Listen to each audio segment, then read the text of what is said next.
Bismillahirrahmanirrahim. Assalamualaikum warahmatullahi ta'ala wabarakatuh. Alhamdulillahi rabbil alamin. Wassalatu wassalamu ala ashrafil anbiya'i wal mursalin Sayyidina Muhammadin wa ala alihi wa sahbihi ajma'in. Subhanaka la ilma lana illa ma 'allamtana innaka antal alimul hakim. Wa la hawla wa la quwwata illa billahil aliyyil azim. Rabbi shrah li sadri wa yassir li amri wahlul 'uqdatam min lisani yafqahu qawli. Amma ba'du.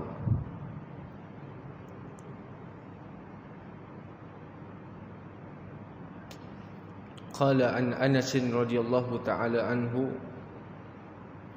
qala Rasulullah sallallahu alaihi wasallam man shalla 40 yawman fi jama'atin yudriku takbiratal ula kutiba lahu bara'atun minan nar wa bara'atun minan nifaq. Hadis Tirmizi. Baik, seperti biasa sedikit pengulangan. Lama tinggal dia akan lupa je lah. Jadi saya akan ulang tentang hadis yang lepas, perbahasan tentang fadilah ataupun kelebihan jamaah. Dia dalam agama ni dia ada dua perspektif. Dari sudut perbahasan sesuatu isu, dia kita lihat dari dua perbahasan. Yang pertama disebut sebagai fadail. Fadail ini tentang kelebihan itu, apa buat ini, ganjaran dia apa dia, ganjaran di sebalik amal tersebut, itu dipanggil fadail. Yang ni ramai orang minat. Yang ni ramai orang minat dan ramai orang suka sebab disebutkan sekali dengan ganjaran dia, balasan dia. Yang kedua adalah berkenaan dengan masail. Masail ini adalah yang bersangkut paut dengan hukum hakam. Yang ni orang kurang minat sikit. Ramai orang kurang minat yang ni lah. Sedangkan yang ni lah yang perlu, sebab dia melibatkan hukum hakam yang disebut sebagai fardu ain. Hukum bila disebutkan sama ada wajib, makruh, sunat, haram dan sebagainya. Dan setiap kali kita dihidangkan dengan fadail, banyak sangat tempat dia akan menceritakan tentang fadail. Dan dalam hadis yang lepas juga diceritakan tentang fadail. Hadis yang saya bacakan tadi adalah fadail. Kata Nabi SAW, man shalla 40 yawman, siapa yang semayang 40 hari konsisten, fi jama'atin yudriku takbiratul ula, konsisten solat berjemaah, tak semestinya di masjid, tapi kalau di masjid itu lebih afdal lah. Siapa yang solat berjemaah mendapat takbiratul ihram bersama imam. Dalam erti kata yang lain, dia tidak masbuk. Maksudnya dia tak tambah rakaat. Dan yang lebih baik, imam takbir, dia terus takbir. Jangan diserentak dengan imam dan jangan dia potong imam. Kalau potong imam tu tak sah. Serentak hukumnya makruh. Fadilat dia ataupun kelebihan dia, kutiba lahu bara'atan, diberikan kepada dia dua kelepasan. Yang pertama, bara'atun minan nar, selamat daripada api neraka. Dan yang kedua, bara'atun minan nifaq, selamat daripada penyakit orang munafik. Munafik saya dah sebut yang lepas, dia ada dua kategori. Munafik dari sudut akidah, iaitu seperti yang disebutkan dalam Al-Quran, keseluruhan sifat-sifat munafik. Dan yang kedua adalah munafik dari segi amali, seperti bercakap bohong, mengkhianati amanah yang diberikan, mungkir janji. Dan itu adalah ciri munafik amali yang disebutkan di dalam hadis. Yang ni tidak melibatkan ataupun tidak menjejaskan akidah.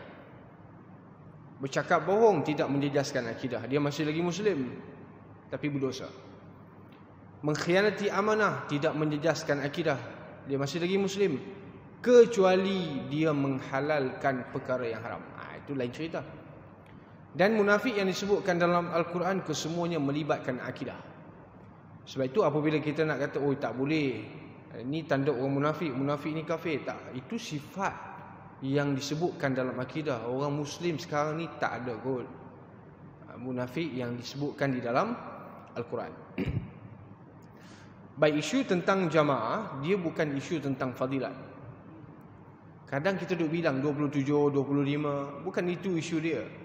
Apa yang Nabi SAW sampaikan dalam hadis yang lain, salatul jama'ati afdalu min salatil fazzi bi 27 darajatan wa fi riwayatin bi 25 darajah. Hadis Bukhari Muslim. Solat berjemaah lebih afdal berbanding solat seorang diri 27. Dia pun dia bilang 27 kalau tolak itu jadi 25, jadi 10. Bukan begitu. Sebab kaedah dia, apabila kita berinteraksi dengan angka, bilangan, sama ada disebut dalam Quran, apabila sama ada disebut dalam hadis, bukan angka itu matlamat dia. Kadang dia duk bilang pula, contoh lain antara angka bilangan-bilangan tertentu yang disebutkan dalam Quran. Mathalul ladzina yunfiquna amwalahum fi sabilillah kamasali habbatin ambatat sab'a sanabila fi kulli sumbulatin mi'atu habbah. Bandingan orang yang infak fi sabilillah, sebiji benih menghasilkan 10 tangkai. Satu tangkai 7 tangkai, menghasilkan 7 tangkai. Kemudian setiap satu tangkai dia keluar pula 100. Dia pun dia bilang 700 tolak bini banyak juga. Bukan itu poin dia. Sebab itu apabila kita berjumpa ataupun berhadapan dengan ayat ataupun hadis yang menyentuh tentang angka yang tertentu, angka yang tidak melibatkan hukuman had dipanggil.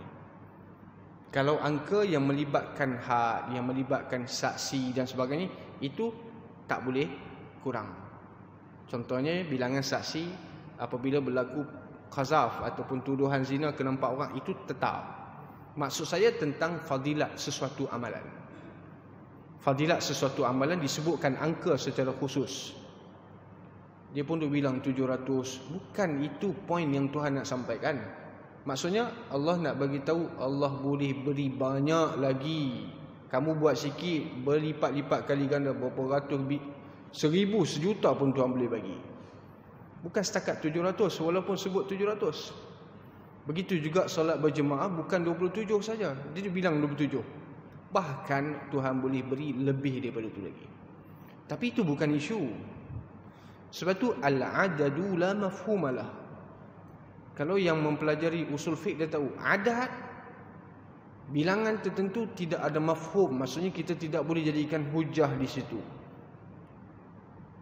Ini dia bilang dia sembahyang, contoh dalam fadilat salat di Masjidil Haram, berapa ganjaran dia? Berapa ribu? Salat di Masjidil Nabawi 1000. Macam dengan dia solat 1000 rakaat. Lepas tu dia bilang 1000. Balik ni tak payah sembahyang lah. Tolak tinggal lagi 800, tolak. Agak habis nak dekat kosong tu sembahyang balik. Bukan itu isu dia. Sebab itu saya sebutkan yang lepas, apabila ada hadis berkenaan dengan fadilat sesuatu amalan, disebutkan dengan angka dia, angka itu tidak boleh dijadikan sebagai hujah. Angka itu tidak boleh dijadikan sebagai dalil dalam soal fadilat. Kenapa? Kerana seolah-olah setakat tu je yang Tuhan mampu bagi.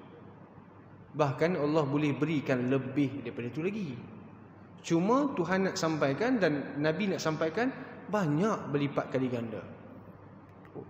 Tapi bukan fadilat itu isu yang utama. Isu utamanya adalah kesedaran kita. Kalau tidak ada kesedaran, sebut 1 juta pun dia tak akan datang juga. Fadilat, contoh dalam hadis, kalaulah Nabi kata fadilat jemaah 1 juta, dia tak ada kesedaran, dia tak diberikan taufik, 1 juta pun dia tak akan datang juga. Takkan mampu untuk berjemaah juga. Tapi kalau orang sebut 2, ganjaran pahala berjemaah 2, ganjaran solat seorang diri 1, kalau dia nak dia datang juga walaupun 2. Isunya apa dia? Dia mencari yang lebih. Itu poin dia. Dia mencari yang lebih. Berapa lebih? Tak kisahlah, Tuhan boleh bagi banyak mana dia nak. Allah Subhanahu Wa Taala boleh berikan berapa banyak dia nak.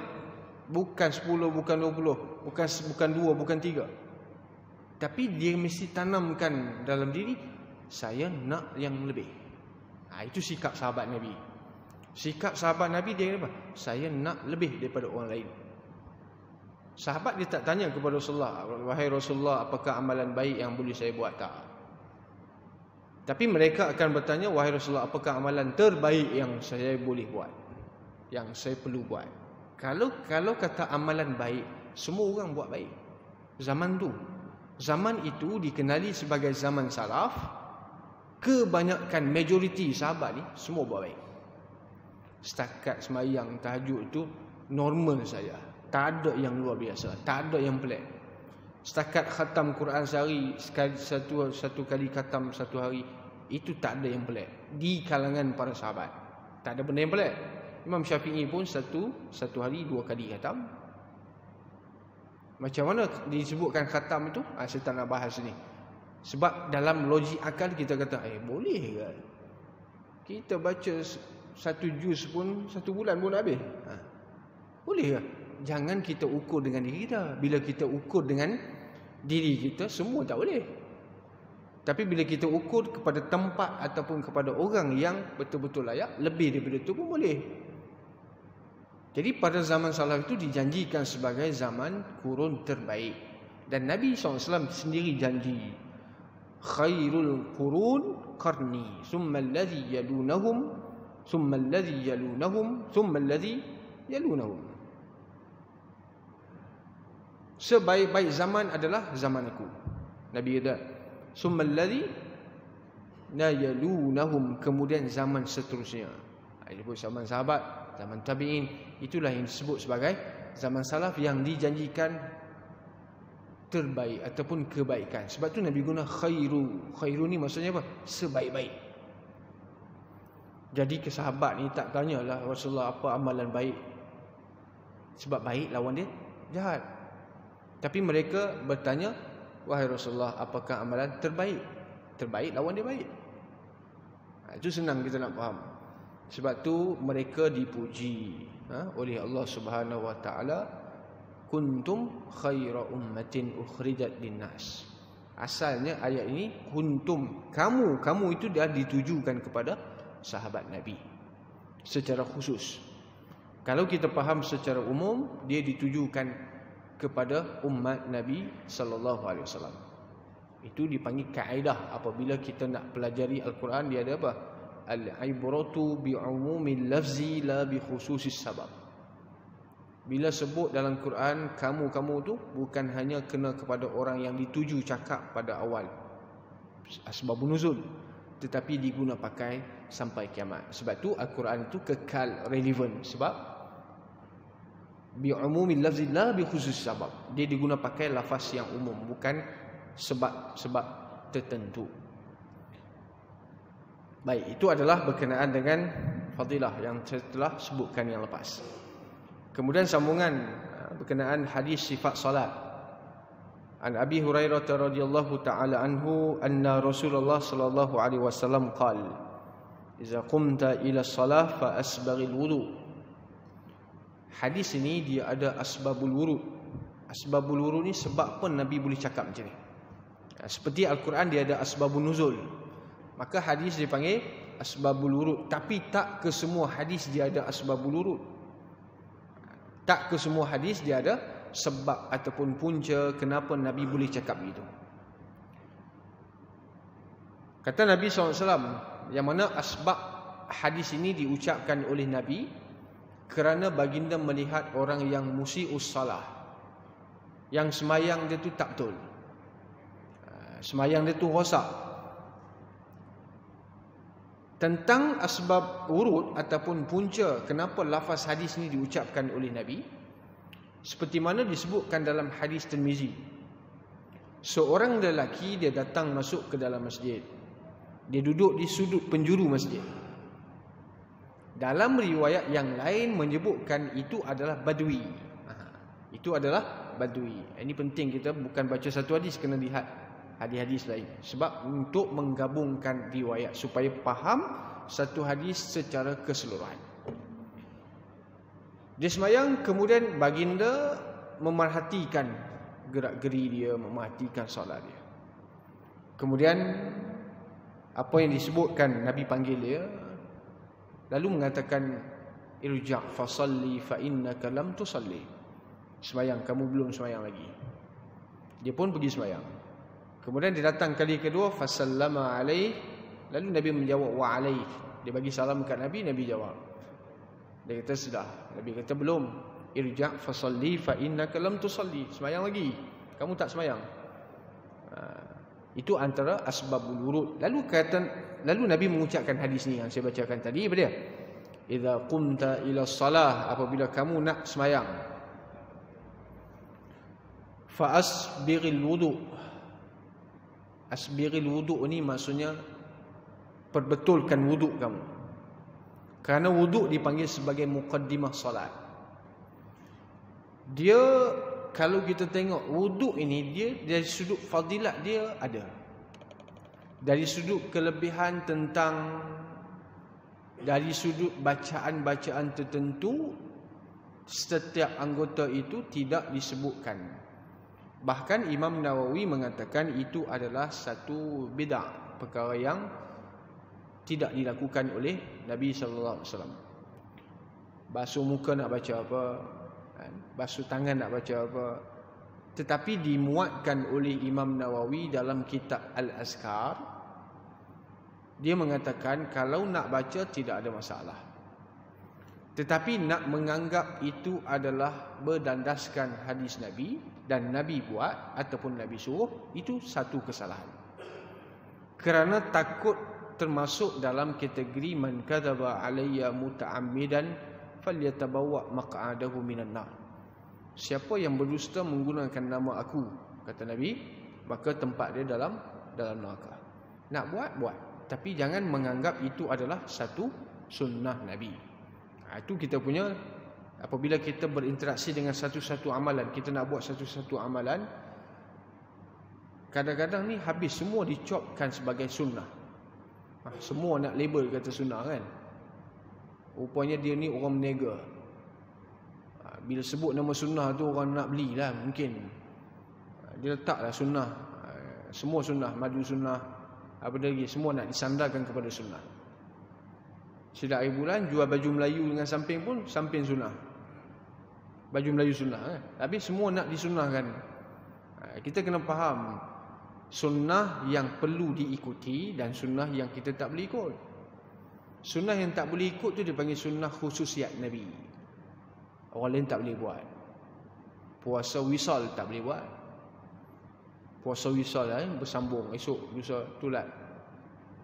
Dan juga tak boleh kahwin lebih daripada 4 orang. Itu khususiat Nabi lah tu. Sunnah yang tak boleh ikut. Dan sunnah yang berbentuk fizikal. Fizikal nak ikut cara rupa paras Nabi, itu mana boleh ikut. Itu dipanggil khalqiyah, kejadian. Yang boleh kita ikut adalah khuluqiyah, aspek akhlak ataupun nilai-nilai baik yang diajarkan ataupun yang dilakukan oleh Nabi sallallahu alaihi wasallam. Kelebihan berwuduk banyak disebutkan. Antaranya disunatkan supaya melebihkan ghurrah dan juga tahjil. Apa dia ghurrah? Melebihkan basuhan anggota fardu, iaitu muka. Jangan basuh cukup-cukup ya. Dia ukur pula muka dia setakat mana, ambil ngam-ngam ya. Sunat dilebihkan. Kemudian tahjil. Tahjil ini adalah melebihkan basuhan tangan dan juga kaki. Tangan sampai ke siku. Wa aidikum ilal marafiq. Dalam Quran sebut dalam Al-Maidah, basuh tangan sampai ke siku. Tapi kalau dia buka paip, dia basuh siku dulu sampai ke jari. Buka paip bukan ke sini, ke sini. Boleh tak? Siku ke pergelangan ataupun ke jari. Dalam Quran sebut apa? Jari ke tangan. Jadi adakah itu dianggap menyalahi? Adakah itu dianggap sebagai tidak sah? Hukum dia sah. Jangan kita faham sebut dalam Quran tangan sampai ke siku, kaki sampai ke buku lali. Kita buka paip, buku lali yang kena dulu. Jadi itu jangan kita faham dan jangan kita menganggap tak betul dan juga tidak sah. Jadi hukumnya adalah tetap sah. Summa istaqbalal qiblata fakabbir. Inilah yang kita ambil tentang bagaimana tata cara solat. Sebab dalam Al-Quran tak sebut pun macam mana nak solat. Sebab itu kalau kita perlu merasakan hairan, kita perlu timbulkan satu persoalan bagi orang yang menolak hadis ataupun disebut sebagai anti hadis ni, dia faham macam mana. Dan kalau orang anti hadis ni senang kata dia tak semayang lah. Kalau dia semayang pun dia menipu ya. Kalau orang yang tak percaya hadis disebut sebagai anti hadis, kalau dia semayang, dia menipu diri sendiri. Sebab mana kamu ambil kata semayang macam ni, angkat takbir, baca Fatihah, macam mana kamu ambil? Dia kata dalam Quran. Ada ke dalam Quran ajar macam tu? Tak ada. Dalam Quran sebut secara ijmal. Aqimus solah, dirikan semayang. Macam mana nak semayang? Tak disebutkan satu pun dalam Quran. Kalau dia berpegang dengan Al-Quran sahaja, memang sesat, memang tak semayang saja. Kalau dia semayang pun, dia menipu diri sendiri. Mengaku kata anti hadis, tapi rupanya dia beramal dengan hadis dalam keadaan tak sedar. Sebab dia semayang seperti kita semayang. Semua ini kaifiat yang hadis yang saya baca ni, daripada A sampai Z, macam mana Nabi SAW mengajarkan kita cara nak solat. Summa istaqbilil qiblata fakabbir. Kemudian kata Nabi, lepas kamu berwuduk, menghadap kiblat. Hadaplah kamu ke arah kiblat. Dalam soal kiblat, wa haitsuma kuntum fawallu wujuhakum syatrah. Dalam ayat berkenaan dengan tentang arah kiblat, Nabi SAW dan para sahabat pernah solat menghadap ke arah Baitul Maqdis. Menghadap ke arah Baitul Maqdis. Kemudian Nabi SAW teringin supaya kiblat itu ditukarkan kepada arah Masjidil Haram. Itulah yang Allah Subhanahu Wa Taala sebutkan dalam surah Al-Baqarah. Nabi tengok di atas kan, teringinlah supaya arah itu ditukar. Kemudian ditukarkan ke arah Baitullahil Haram. Ditukarkan ke arah Baitullahil Haram. Dan kiblat yang dimaksudkan di situ, kalau kita faham dalam ayat, Allah Subhanahu Wa Taala sebut apa? Fawalli wajhaka syatral Masjidil Haram. Palingkan wajhaka, dengan maksud dada kamu, ke arah Masjidil Haram. Disebut Masjidil Haram, sedangkan kita menghadap Kaabah ke Masjidil Haram. Kita hadap Kaabah ke Masjidil Haram, kiblat kita. Kaabah kecil lagi daripada Masjidil Haram. Masjidil Haram boleh dibesarkan lagi, mungkin 20-30 tahun lagi besar. Jadi yang dimaksudkan dalam Masjidil Haram dalam ayat itu adalah kiblat Kaabah, bukan Masjidil Haram. Contoh, kalau Kaabah dekat sini, Masjidil Haram sekitar dia luas. Saya semayang, saya tak hadap Kaabah, saya pusing di sini. Ini Masjidil Haram juga, sebelah timur. Ini Masjidil Haram juga, sebelah barat. Allahu Akbar. Tak sah semayang. Habis dia kata sebut Masjidil Haram. Ini kalau orang yang faham Quran dengan akal dia. Dia faham zahir dia. Dia panggil golongan ini wujud. Golongan dipanggil literalisme. Orang yang faham satu-satu nas dengan kefahaman yang zahir. Tak nak rujuk dah tafsir, tak nak rujuk dah huraian-huraian para imam. Oleh sebab itu dia faham word by word. Dia faham satu, yang tu ya. Bila sebut Masjidil Haram, sembahyang masjid. Sedangkan Masjidil Haram itu adalah Kaabah. Nabi SAW menyebutkan kepada dia, summastaqbilil qiblata fakabbir. Hadap kiblat, kamu takbir. Iaitu merujuk kepada Kaabah. Cuma isu tentang menghadap ke arah kiblat. Kita sekarang solat menghadap ke arah kiblat ini, kita ijtihad ataupun kita cari sendiri ke arah kiblat. Tak kan? Kita ikut saja. Dalam bab ni kita nak ikut. Tapi dalam bab ulama kata begini, oh tak mau ikut, saya nak ikut hadis. Saya nak ikut Quran. Buat apa nak ikut ni? Buat apa nak ikut imam ni? Saya nak ikut hadis, saya nak ikut Quran. Kamu faham bahasa Arab? Tak faham.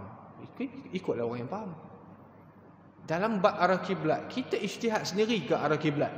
Kiblat sini kita cari pakar falak ke apa? Tak. Kita ikut yang ditetapkan oleh Majlis Agama Islam. Yang ada pakar dia sendiri arah sini. Jadi kita menghadap arah kiblat dipanggil jihah. Arah kiblat ataupun Kaabah dia tu segi empat. Mana-mana kita hadap, kena bucu mana-mana pun tetap dianggap sah. Dan kita menghadap arah kiblat ni bukan secara yakin tetapi zanni. Ini benda yang perlu kita bincang. Apa dia? Amal ibadat seperti yang saya sebutkan yang lepas, perkara yang ada dalam hati ni dia terbahagi kepada yang pertama yakin, yang kedua zan, yang ketiga nama dia syak, dan yang keempat nama dia waham. Yang diguna pakai, yang laku dalam amal ibadat, yakin dan zan sahaja. Yang laku dan diguna pakai dalam aspek akidah, yakin sahaja. Dalam bab ketuhanan, dia yakin Allah Subhanahu Wa Taala itu wujud, yakin. Berapa tahap keyakinan kamu kalau nak diberikan persentage berapa? 100%. Sahih akidah dia. Kamu yakin Allah wujud? Bolehlah. Dia kata bolehlah. Berapa persentage keyakinan kamu? Adalah dalam 99%, 80%. Tak sah iman dia. Tak boleh macam tu. Tapi dari sudut amal ibadat. Dari sudut amal ibadat, cukup hanya sekadar zanni sahaja. Apa dia zanni? Kalau dari sudut percentage kita boleh bagi 70, 80, 80%, 90%, itu dipanggil zanni. Kita menghadap ke arah kiblat sini, yakin ke? Kalau tanya saya yakin ke? Saya tak yakin tapi saya ikut dia. Zanni, berapa sangkaan saya? 80, 90%. Nak kata 100% tak, sebab saya bukan sembahyang depan Kaabah. Kalau depan Kaabah nampak, itu yakin, hakul yakin dia panggil. Ainul yakin, nampak sendiri. Contoh yang lain apabila kita mandi junub ataupun mandi hadas. Mandi hadas disyaratkan apa? Meratai air keseluruhan anggota tubuh badan. Berapa Nabi SAW mandi hadas, berapa kadar air yang Nabi guna? Agak-agak berapa? 1 gantang. 1 gantang banyak mana? Besar gayung yang kita gunakan untuk ambil wuduk tu. Gayung dalam kolah tu lebih kurang besar tu. Boleh mandi ke besar tu? Agak-agak boleh cukup tak kita? Tak cukup kan? Basuh kencing pun lebih daripada tu lagi. Lebih daripada tu lagi. Kenapa? Nabi SAW nak mengajarkan cara berjimat satu. Dan tidak ada istilah, oh tak ada air lah, tak boleh wuduk lah, air tak cukup lah, banyak ni tak cukup lagi kan? Kamu wuduk menggunakan air berapa? 1 baldi, 10 baldi pun nak cukup. Nabi berwuduk cuma menggunakan 1 cupak air. 1 gantang dengan 1 cupak, mana besar? Gantang lebih besar. Sebab 1 gantang adalah 4 cupak. 1 gantang 4 cupak. Bermaksud 1 gantang dibahagi 4. 1 daripada 4, 1/4 itu adalah cara Nabi wuduk. Jadi tak ada isu kalau kita nak wuduk guna air minima yang mungkin. Tidak ada alasan oh susah nak wuduk semua. Seminimum mungkin. Nabi SAW mandi menggunakan air yang sangat minima. Boleh meratai ke? Kalau kita fikir logik, kita boleh meratai ke? Boleh tak? Boleh, ada kaedah dia. Ada cara dia. Dan apa yang nak disampaikan oleh Nabi SAW, dan boleh kita faham, dia tak yakin pun tak apa. Yang penting zan pun dah cukup. Kalau yakin lagi bagus. Yakin lagi bagus. Jadi dalam isu menghadap ke arah kiblah, saya nak ceritakan tentang kedudukan peranan mazhab Syafi'i berkenaan dengan orang yang solat atas kapal terbang. Kita solat di atas pesawat, kapal terbang, menghadap ke arah kiblat ataupun tidak? Tanya dulu, hadap kiblat? Okey, baiklah, dia kata hadap ke arah kiblat. Dia tanya orang ke dan sebagainya, dia bawa sendiri kompas ke apa, dia tanya orang, ataupun yang lebih canggih Saudi Airlines, dia ada tunjuk arah kiblat. Kapal itu berjalan ataupun tidak? Bergerak ataupun tidak? Bergerak kan? Dengan kelajuan tinggi. Kalau kita tengok ground speed dia berapa? 1000 lebih. Jadi apabila kiblat ataupun Kaabah dekat sini, kita dekat sini, kapal berjalan, dia bergerak. Bila kita sembahyang tu, dia dah melepasi. Kita sembahyang lagi kan? Betul? Sebab itu dalam mazhab Syafi'i tidak menganggap sembahyang di atas kapal terbang itu sah. Tak sah. Tetapi sebab orang ada yang tak puas hati ni, dia ada di sana dinamakan sebagai solat menghormati waktu. Apa maksud solat menghormati waktu ni? Kerana solat dia tu memang tidak dianggap sah di dalam mazhab Syafi'i. Antaranya beberapa sebab. Yang pertama, isu Kaabah, hadap arah kiblat. Yang kedua adalah berkenaan dengan dia tidak duduk di atas bumi, mustaqir alal ard, dia tidak ada atas bumi. Habis dia dalam hadis berkenaan dengan sahabat sembahyang atas kapal, itu kapal laut. Dan yang ketiga adalah dia sembahyang duduk, juga tidak dianggap sah kerana dia rukun. Jadi ada beberapa isu. Yang pertama isu kiblat, yang kedua isu berkenaan dengan sembahyang duduk atas pesawat, dan yang ketiga sembahyang berdiri sekalipun tapi pesawat bukan duduk atas bumi. Dan yang ketiga masalah wuduk. Apa yang perlu dilakukan kalau nak lebih baik? Dia sembahyang menghormati waktu, kemudian sampai di airport, waktu masih lagi ada, dia sembahyang ulang balik. Kalau waktu sudah habis, dia qada, ganti, dan dianggap tidak berdosa kerana dia ada keazaman untuk menunaikan solat apabila sampai. Ini dipanggil satu konsep ihtiyat. Apa dia ihtiyat? Ihtiyat ini maksudnya mengambil langkah berhati-hati. Kita nak buat sesuatu amalan, buat sesempurna mungkin. Buat sesempurna mungkin. Saya nak buat ni, saya nak buat dengan proper, betul-betul saya nak buat. Kalau orang sembahyang tu rasa macam tak puas, tu. Tapi ada golongan yang bila kata macam tu, dia tak sembahyang tu. Malas nak kena ganti balik, nak kena qada balik. Sembahyanglah macam tu pun. Cuma ini adalah berkenaan dengan situasi ataupun keadaan orang yang memang dah malas. Kalau suruh macam tu dia tak sembahyang terus, bagilah dia sembahyang. Tapi kalau orang yang nak jaga ibadat dia, nak lakukan sesempurna mungkin, dia akan ulang balik. Dia akan qada, ataupun masih ada lagi waktu, dia akan i'adah, dia akan ulang balik solat dia. Itu dalam isu berkenaan sembahyang di atas pesawat. Kemudian kata Nabi, fakabbir, kemudian takbir utul ihram. Lepas daripada hadap kiblat, takbir. Takbiratul ihram ini bukan mengangkatkan tangan. Ada orang salah faham, dia kata, apa takbiratul ihram? Dia kata angkat tangan. Bukan. Takbiratul ihram adalah Allahu Akbar. Angkat tangan, tak nak angkat, itu terpulang.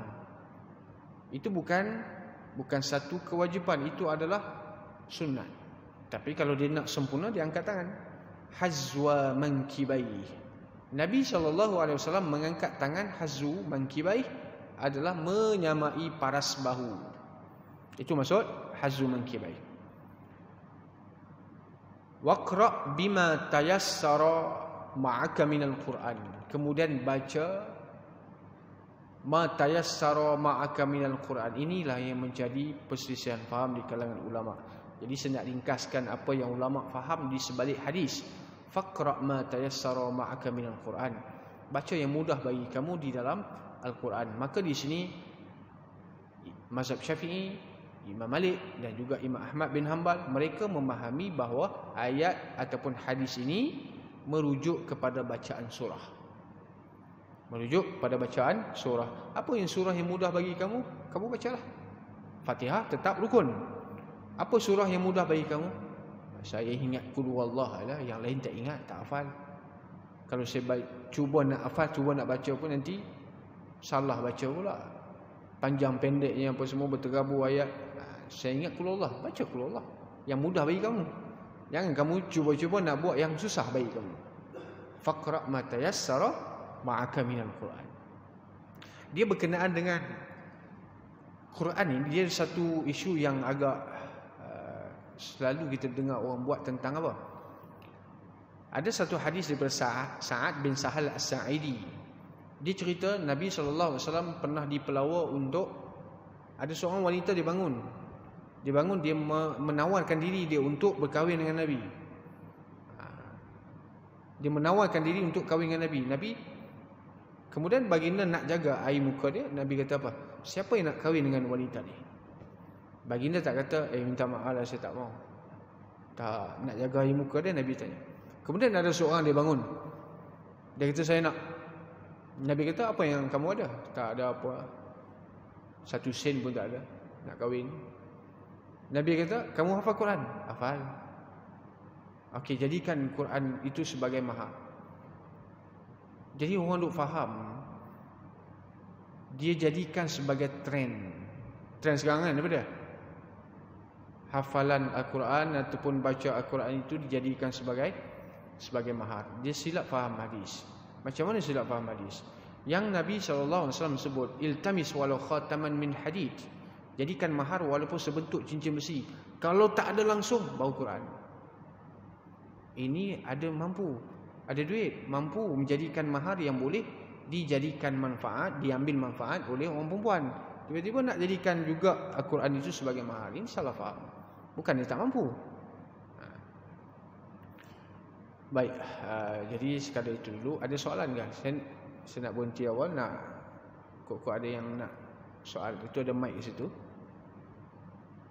Tak ada? Macam mana? Tu lah. Tak berani nak pegang mic. Kadang ada orang yang hantu mic, ada yang takut nak pegang mic. Kalau tak ada, kita nak teruskan lagi sikit. Boleh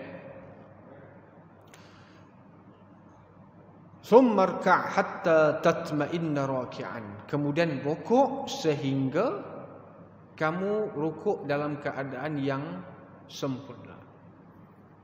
Rukuk yang sempurna itu maksudnya dia jangan bongkok. Sehingga ulama mengatakan kalau diletakkan satu benda di atas belakang dia itu sama. Tapi kata makcik dah tak larat dah ni.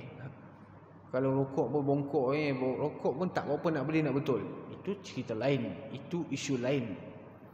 Yang ni kalau sengaja rukuk dalam keadaan tidak betul, tidak sama, maka tidak sah. Dalam keadaan tidak ada tamakninah, tatma'inna raki'an, dengan maksud dia rukuk paling kurang kadar apa? Ucap subhanallah. Tapi kalau rukuk terus bangun, itu tidak ada tamakninah. Itu yang berlaku kepada laki-laki yang Nabi kata irja' fasalli, semayang, kamu tak semayang. Rupanya dia tidak ada tamakninah di dalam salat, semayang cepat sangat. Sedangkan waktu itu adalah waktu muwassa'. Solat ini waktu dia luas. Kita tengok antara solat yang nak dilakukan dengan waktu solat. Solat tu kecil. Dari sudut apa? Waktu yang diambil. Waktu solat mungkin kita kata 5 minit. Dalam waktu Zuhur ada 3 jam ataupun 4 jam. 5 minit dalam 4 jam takkan tak boleh buat dengan betul. Kelang kabut nak ke mana kan? Jadi 5 minit yang diambil dalam 4 jam sangat besar. Sebab tu solat ni dia ada waktu afdal, waktu harus, waktu ikhtiar, waktu haram.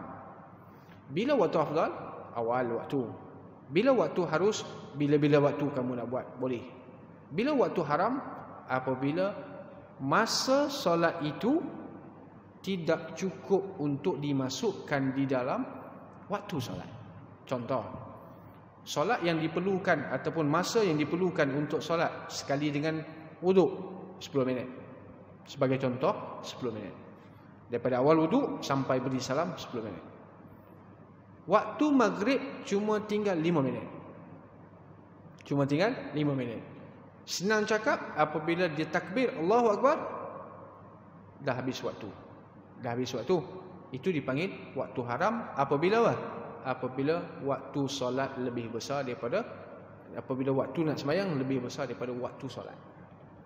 Itu dipanggil waktu yang tahrim. Wallahu ta'ala a'lam. Bismillahirrahmanirrahim. Allahumma atina rahmatan min 'indika wa 'allimna min ladunka 'ilma. Rabbana atina fid dunya hasanah wa fil akhirati hasanah wa qina azabannar. Wa sallallahu wasallam alaihi walhamdulillahi rabbil alamin.